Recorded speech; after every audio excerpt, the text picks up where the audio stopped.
Pip just sent a text. 3 sentences, casual, light. Hey, had a great time last night. When are you free this week? Read 9:47 p.m. No reply. 9:50, nothing.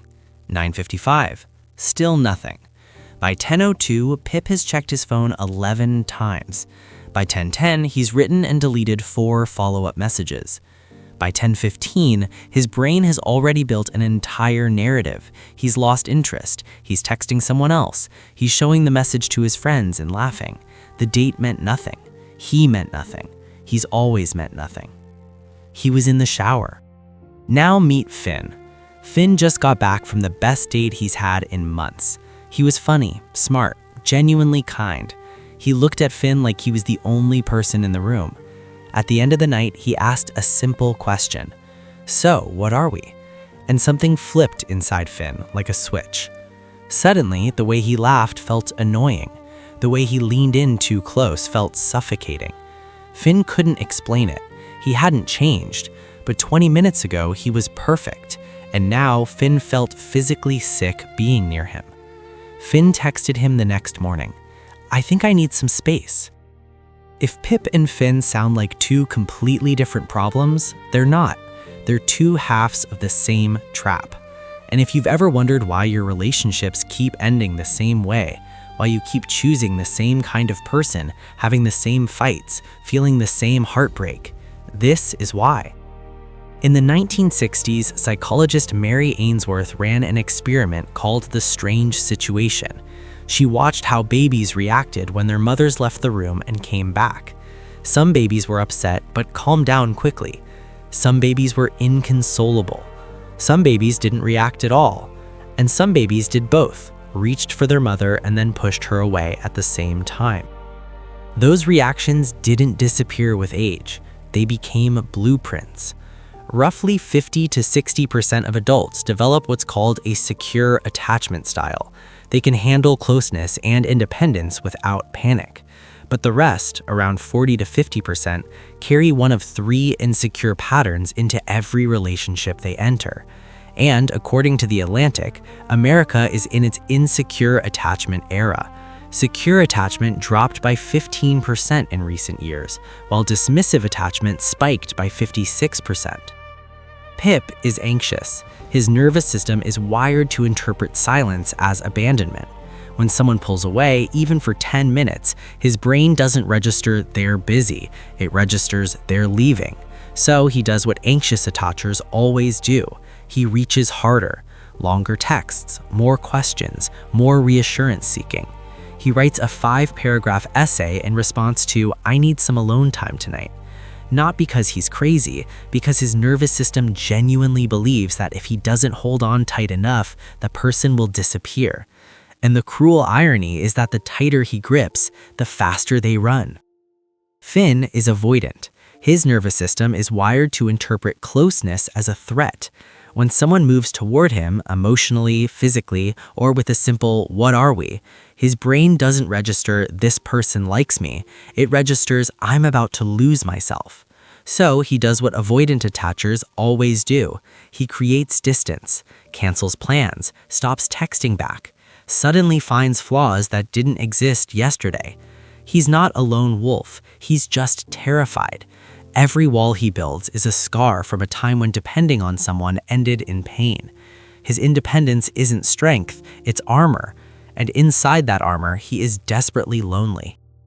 And then there's Bruno. Bruno is the worst of both. He wants love more than anything, but the moment someone actually gives it to him, every alarm in his body goes off. Move closer and he's terrified of being hurt. Pull away and he's terrified of being abandoned. He lives in a permanent state of come here, go away. This is disorganized attachment, the type most directly linked to childhood emotional neglect, which Bruno knows well from episode 9. His mother needed him to be her rock, so he learned that love and pain always arrive together. Now, as an adult, he can't experience one without bracing for the other. Here's where it gets worse. These types don't just exist separately, they find each other. Pip, the anxious one, is magnetically attracted to Finn, the avoidant one. Not despite the distance, because of it.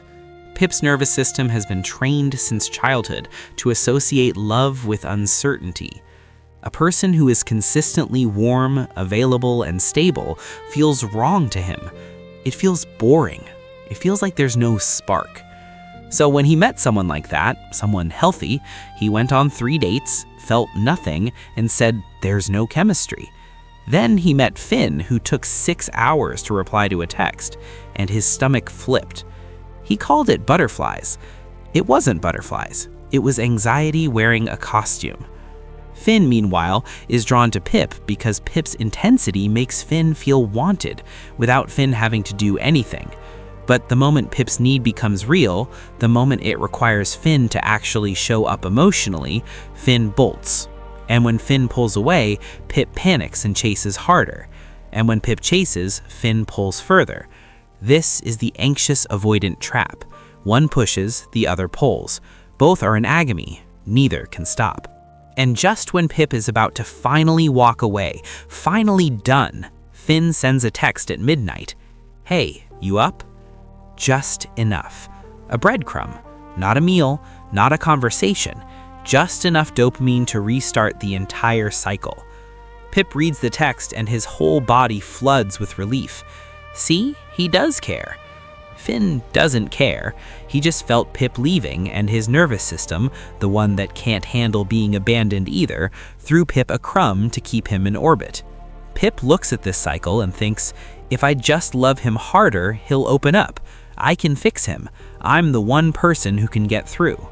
But Pip isn't a therapist, and Finn isn't a project. You cannot heal someone's attachment wound by pouring yourself into it. You'll just drown. So what do you actually do with this? Bruno didn't figure this out from another TikTok. He sat down one night and did something he'd never done before. He looked at the pattern. Tool 1, the pattern map. Get a piece of paper. Write down your last 3 relationships. For each one, answer 3 questions. How did it start? What was the main conflict? And how did it end? Bruno wrote his down. Relationship 1. Intense start, he pulled away, Bruno panicked, it ended in a blow-up. Relationship 2. Intense start, he got close, Bruno pulled away, he panicked, it ended in silence. Relationship 3. Intense start, push and pull for months, ended in exhaustion. 3 different people, same movie. Different actors, same script. That script is your attachment style. You didn't choose it, but you're the only one who can rewrite it. Pip did the same exercise. Every single relationship started with a guy who was emotionally unavailable. Every single one. He thought it was bad luck. It wasn't luck. His nervous system was selecting for unavailability because unavailability felt like love. Tool 2, the standards list. This isn't a list of what you want in a partner. Everyone has that list. This is a list of what you will no longer tolerate. Pip wrote his. I will not tolerate someone who takes more than 24 hours to respond without explanation. I will not tolerate someone who disappears when I express a need. I will not tolerate being the only person initiating plans. Finn wrote his, I will not tolerate myself shutting down when someone asks where this is going.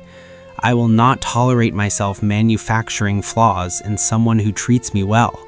I will not tolerate using the word boundaries as an excuse to avoid intimacy. Notice, Pip's list is about what he accepts from others. Finn's list is about what he accepts from himself. Both are valid. Both are necessary. The point isn't to build a wall. It's to build a filter that your attachment style has been sabotaging your entire life. Tool 3, the 72-hour rule. The next time you meet someone new and feel an overwhelming, electric, this is the one connection on the first or second date, wait. Don't act on it for 72 hours. This sounds counterintuitive. Isn't instant chemistry a good sign? Sometimes. But if you have an anxious or disorganized attachment style, that instant chemistry might actually be your nervous system recognizing a familiar pattern. The pattern where you have to chase. The pattern where you're not sure if they like you. The pattern where the uncertainty itself creates the thrill. Healthy relationships often feel boring at first, not because they lack depth, but because your nervous system doesn't know what to do when it's not in survival mode. Safety feels unfamiliar, calm feels suspicious, no drama feels like no passion. Give it 72 hours. Let the initial rush settle. Then ask yourself, am I excited because this person is good for me, or am I excited because this feeling is familiar? Pip tried this. He met someone who texted back within an hour every time. His first instinct was, this guy is too available, there's no chase. He almost ended it. Then he remembered the rule. He waited 3 days. By day 3, he realized the discomfort wasn't boredom. It was his nervous system adjusting to something it had never experienced before: consistency. One more thing. Attachment styles are not permanent. Research shows that you can develop what's called earned secure attachment, security that wasn't given to you in childhood, but that you build through self-awareness, healthy relationships, and intentional work. You were not born broken. You adapted to survive, and you can adapt again. Here's your challenge for this week. Write down your last 3 relationships. Find one pattern that shows up in all 3. That pattern is your attachment fingerprint. You don't have to fix it today. You just have to see it, because you can't change a script you don't know you're following. 3 relationships, 1 pattern. Start there.